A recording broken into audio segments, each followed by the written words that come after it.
Sir March 15 finally date confirm అయింది. నేను director గారిని కూడా ఇంతకుముందు 2 months బ్యాక్ ఇంటర్వ్యూ చేశాను. అప్పుడు డేట్ గురించి అంత కన్ఫర్మ్గా లేరు, బట్ ఫైనల్లీ 15th అని కన్ఫర్మ్ అయిపోయింది. ఈ డిలే కూడా ఒకందుకు మంచిదే అంటారా? ఏదైనా మన మంచికి అని నమ్మే వ్యక్తిని నేను. ఏదైనా మన మంచికి. So now we're on 15th March done. Sir కానీ రజాకార్ మూవీ అన్న వెంటనే చాలామందికి ఒక కైండ్ ఆఫ్ యాంటిసిపేషన్ ఏం చూపించబోతున్నారు అని. ఇంతవరకు ఇది అంటే కొంతవరకు తెలిసి తెలియని హిస్టరీ లాంటిది, అలా కప్పిపెట్టిన హిస్టరీ కాబట్టి అదే కారణం అంటారా? 100%. ఎందుకంటే చాలామంది అంటే ఈ సినిమా మొదలైంది ఫస్ట్ మోషన్ పోస్టర్ రిలీజ్ నాటి నుంచి దీనికి బాగా హెవీ ట్రాక్షన్ వచ్చింది. పబ్లిక్లో ఒక మంచి యాంటిసిపేషన్ ఉంది, పబ్లిక్లో ఒక నెగటివ్ యాంటిసిపేషన్ ఉంది. దీంట్లో ఎవరు ఏం భయపడవలసిన అవసరం లేదు.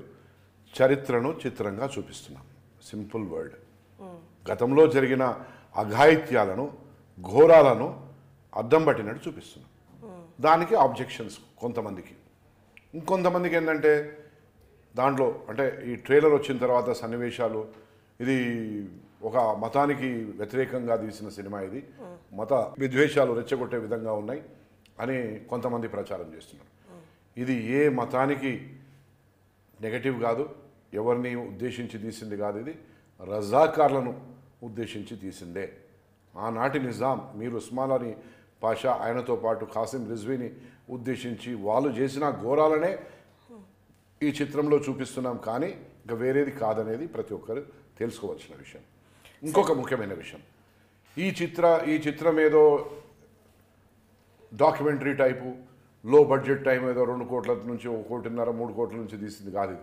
ఇది 50 కోట్ల రూపాయలు పూర్తి కష్టపడి సంపాదించిన డబ్బుతో తీసింది. ఇది ఎవరిని ఇంకా వేరే మార్గాల్లో సంపాదించినది కాదు. ఇది చాలా కష్టపడి సంపాదించింది. బయట కొంచెం మార్కెట్లో కూడా నేను తెచ్చుకున్నది బాకీ తెచ్చుకొని, ఎందుకంటే ఇంట్రెస్ట్ మన దేశంలో జరిగిన ఈ ఘోరమైన అత్యంత ఘోరమైన చరిత్ర, నాజీల కంటే కూడా ఘోరమైన చరిత్ర ఈ హైదరాబాద్ ప్రావిన్స్లో జరిగింది. ఎందుకు జరిగింది?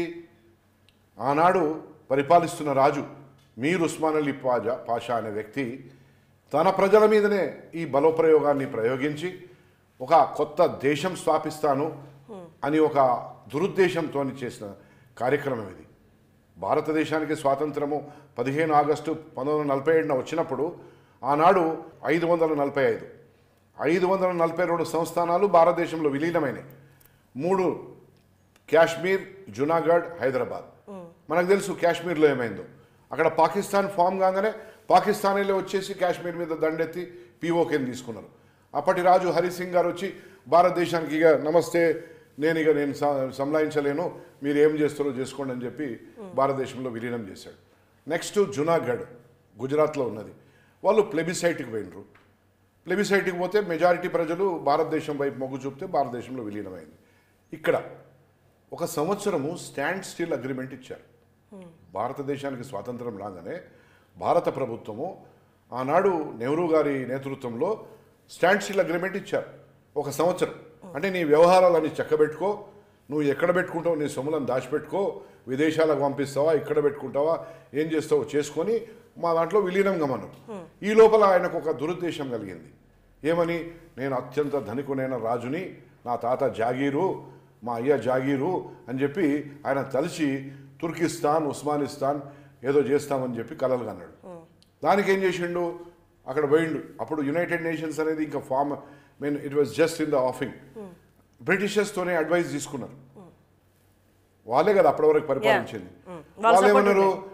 ఇప్పుడే పాకిస్తాన్, ఇండియా ఇటు హిందువులు అటు ముస్లిమ్స్ వెళ్ళిపోయారు, నీది కొత్త రాష్ట్రము కొత్త రాజ్యం కావాలంటే నీ దేశంలో ఒక స్పెసిఫిక్ కమ్యూనిటీ ఉంటే అవుతుంది, కానీ అందరూ కలిసి ఉంటే నేను స్పెషల్ వేరే దేశం ఇవ్వలేను అని చెప్పి అప్పుడు వాళ్ళు చెప్తే ఒక దుర్బుద్ధి, అందరినీ మూకుమ్మడిగా ఇస్లాం మతంలోకి మారుద్దాం, మారకుంటే చంపేద్దాం, మానభంగం చేద్దామనే ఆలోచనతోని జరిగిన ఈ అఘాయిత్యాలు అనమాట.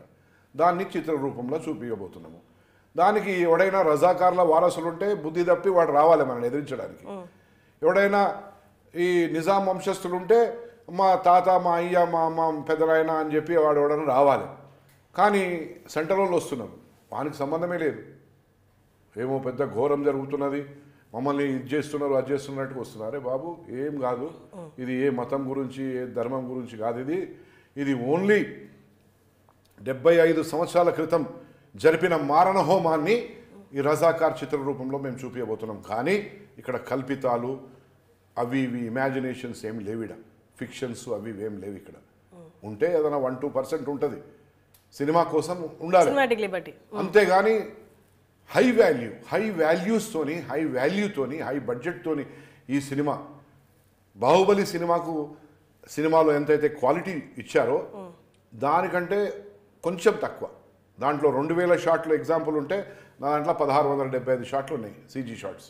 ఇంకా అంతకంటే మంచి సినిమా తెలంగాణ గడ్డ మీద పుట్టిన బిడ్డ ఈ రోజు వరకు సినిమా హిస్టరీ లేదు. తాత ముత్తాతలు ఎవరు సినిమాలో యాక్టింగ్ చేసింది లేదు, రచయితలు లేరు, గాయకులు లేరు, ప్రొడ్యూసర్ లేరు, డైరెక్టర్ లేరు, హీరోలు లేరు. అక్కడి నుంచి వచ్చిన అందరూ చూసి ఆనందించండి. అరే మన చరిత్రను ఇప్పటిదాకా సూడో సెక్యులర్ పార్టీలు దీన్ని కార్పెట్ కింద పెట్టినాయి, కింద ఏమంటారు పాతి పెట్టిరు. ఒకడు గూడూరు నారాయణ అంటూ ధైర్యంగా ఈ సినిమాని తీస్తున్నాం, సినిమా రూపంలో చూద్దామనే ఆలోచనతో ముందుకు రండి. ఇదే కాదు, చాలా ముఖ్యమైనది నా ఉద్దేశము, అందరినీ ఉద్దేశించి యావత్ భారతదేశంలో ఉన్న మెజారిటీ ప్రజలను ఉద్దేశించి తీసింది. హిందూ ధర్మం ఆనాడు హిందువుల మీద ఏదైతే ఊచకోత చేసిండ్రో దాన్ని నేను అద్దంలో చూపించినట్టుగా నేను సినిమాలో చూపిస్తున్నా. తప్పేంటిది? సరే, కరెక్టే సార్ మీరు చెప్పింది. భారత రాజ్యాంగ రచయిత బాబాసాహెబ్ అంబేద్కర్ రచించిన రాజ్యాంగంలో ఉన్న మనకు హక్కులు ఏవైతే ఉన్నాయో ఆ హక్కులను కాలరాయడానికి నువ్వెవరివి? నా హక్కు ప్రకారము, రైట్ ఆఫ్ ఎక్స్ప్రెషన్ ప్రకారము ఈ సినిమాని తీసిన నేను. అంతేగాని ఇక్కడ మళ్ళా ఇంకోడో వచ్చి నన్ను భయపెట్టించడానికి ఇంకేమున్నది? మళ్ళా రజాకారులు పుట్టాలన్నా ఈ దేశంలో, ఈ రాష్ట్రంలో? వద్దు కదా. హర్షిణి గారు వద్దా? కావాలన్నా? వద్దు కదా. వద్దు కదా అంటే మరి అందరి కళ్ళు తెరిపించడానికి ఈరోజు భారతదేశంలో 142 కోట్ల మంది జనాభా ఉన్నారు. దాంట్లో 100 కోట్ల మంది యంగ్స్టర్స్ లైక్ యూ, 18 నుంచి 35 సంవత్సరాల వయసు ఉన్నోళ్ళు. మరి మీ అందరికి తెలవాలన్నా వద్దా? మళ్ళీ మీ అందరి బిడ్డల మీద, కొడుకుల మీద, మనమన్లు మునిమన్మల మీద మీ దాడులు జరగాలనా? రేపు మళ్ళీ దాడులు జరగొద్దంటే ప్రతి ఒక్క హిందూ మేల్కొనాలి, ప్రతి భారతీయుడు మేల్కొనాలి. హిందూ అని నేను స్పెసిఫిక్గా చెప్పను, ప్రతి భారతీయుడు మేల్కొనాలి. అందరము గంగా జమున తైజీబ్ అంటారు, అంటే అన్ని మతాల వారు ఒకే తాటిపై వస్తారు. రండి. మరి ఇప్పుడు బానిసత్వం అలా ఏం లేదు కదా సార్, మళ్ళీ రజాకార్ లాంటి వాళ్ళు వస్తారంటారా ఇక్కడ? 100% వదిలేస్తే వచ్చేస్తారు. రారా ఏంది? ఏమన్నాడు మన దగ్గర ఉన్న ఒక నాయకుడు? ఏమన్నాడు? 15 నిమిషాలు పోలీస్ పక్కకు జరగండి, మేమేందో చూపిస్తాం భారతదేశానికి అని చెప్పలే ఒకడు. దెబ్బలు కూడా తిన్నాడు కదా, ఆల్మోస్ట్ పోయేటోడు బతికిండు కదా ఆ వ్యక్తి. హిందూ దేవుళ్లను చెడుగా తిట్టలే. ఎవరు కోనేవో భాగ్యలక్ష్మి. అరే భాగ్యలక్ష్మిని లక్ష్మి అంటావా? నేనేమైనా నీ దేవుణ్ణి ఏమైనా వేరే దురుద్దేశంతో ఏమైనా పలుకుతున్నానా? పలుకుతలేను కదా.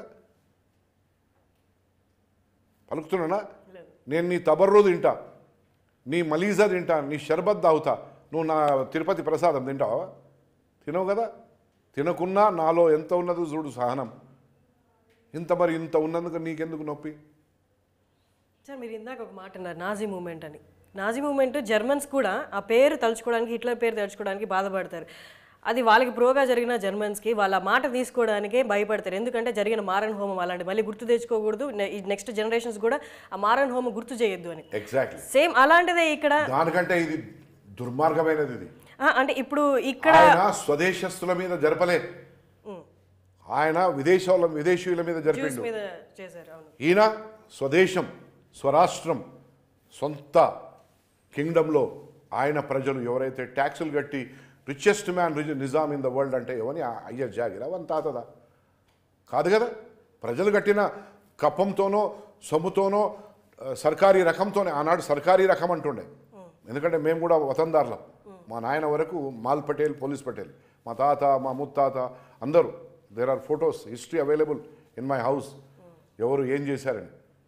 మా తాత లేట్ గూడూరు నారాయణ రెడ్డి, ఆయన పేరు నాకు పెట్టారు. ఆయన last man to fight with రజాకార్స్.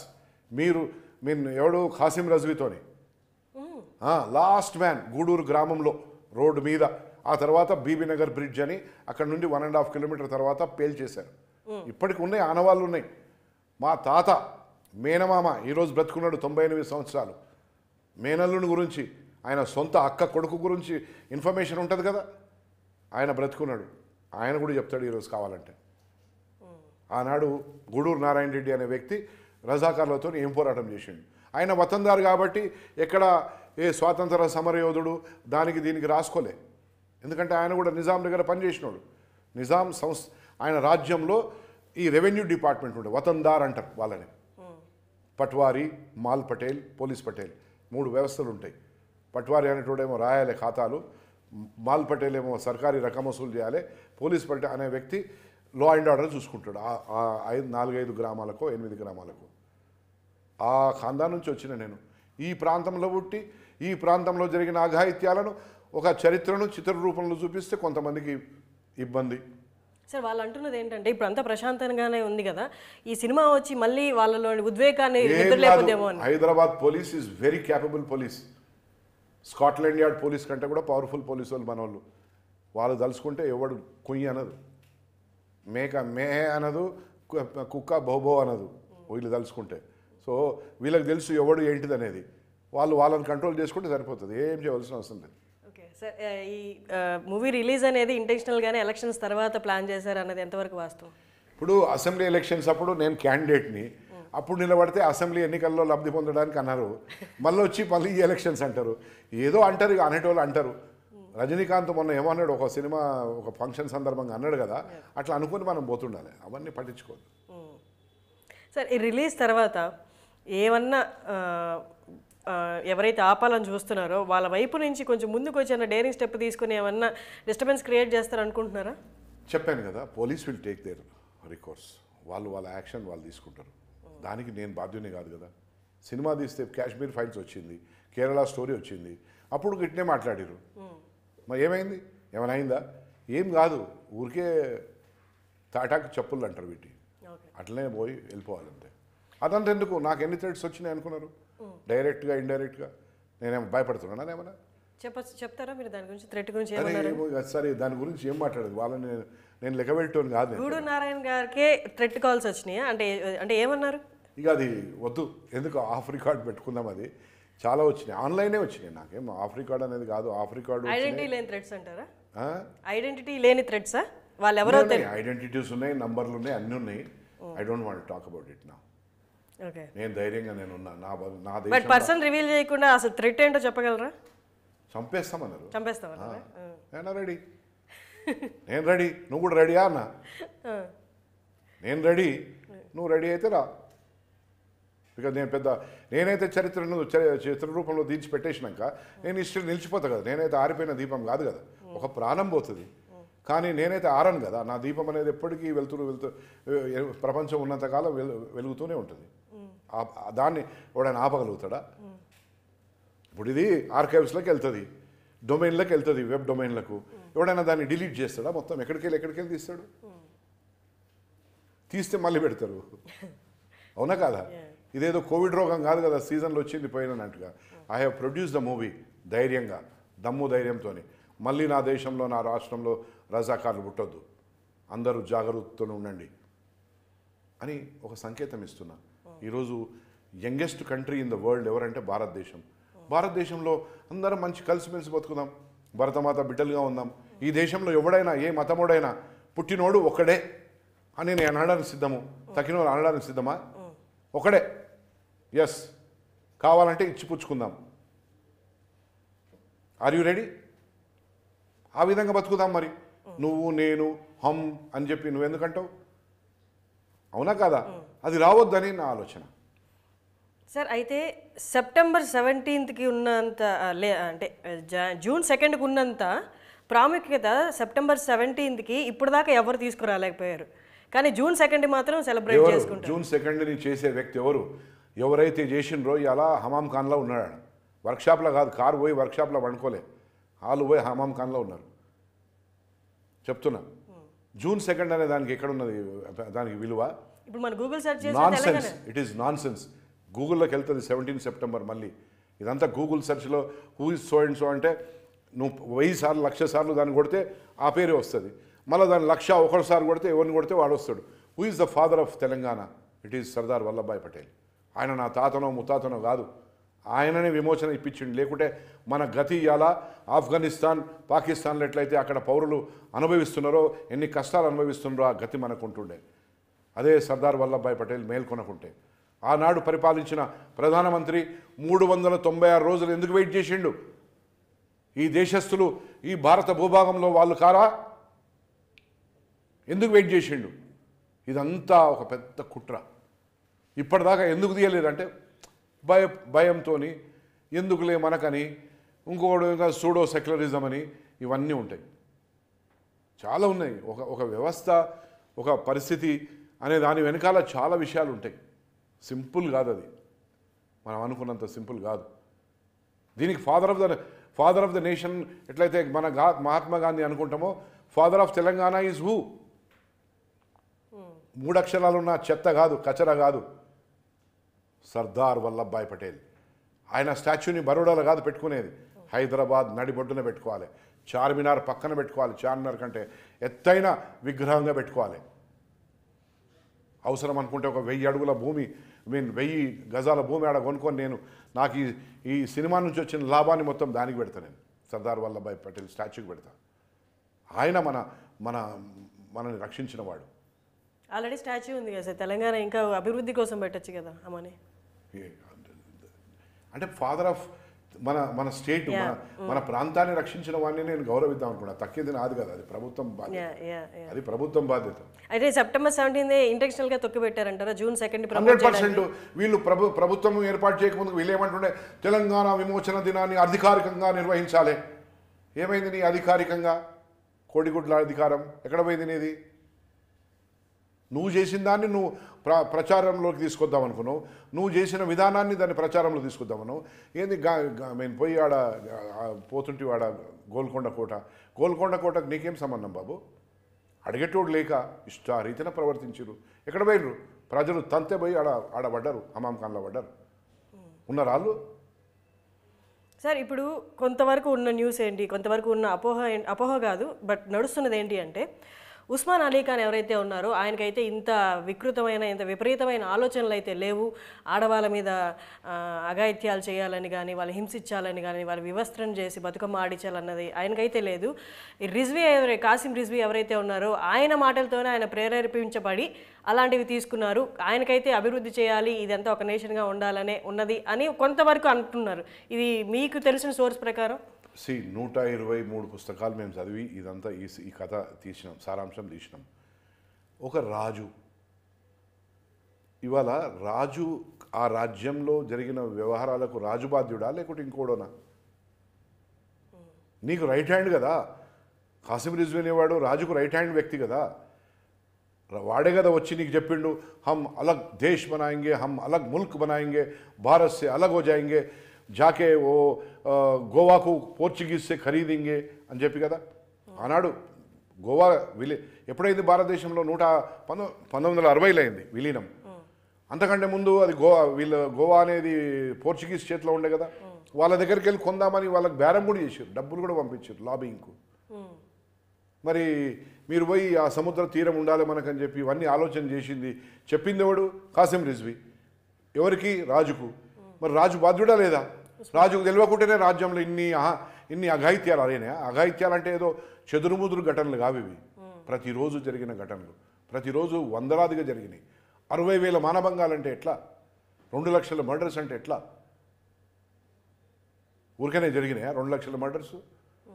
పుస్తకాలు రాసిన ఉట్టిగానే పిచ్చెక్కి రాసిండు ఎవడన్నా? మనం ఏదైనా ఆధారం చేస్తే పుస్తకము చరిత్రలో ఉందా అని అడుగుతాం. మనం చరిత్రలో ఉంది, ఏ పుస్తకం? అందరు రాసిన పుస్తకాలలో ఉన్నది. క్లెయిమెంట్స్ ఉన్నారు దీనికి, మేము పోరాటం చేసినాం. ఓకే, చాలామంది పోరాటం చేశారు.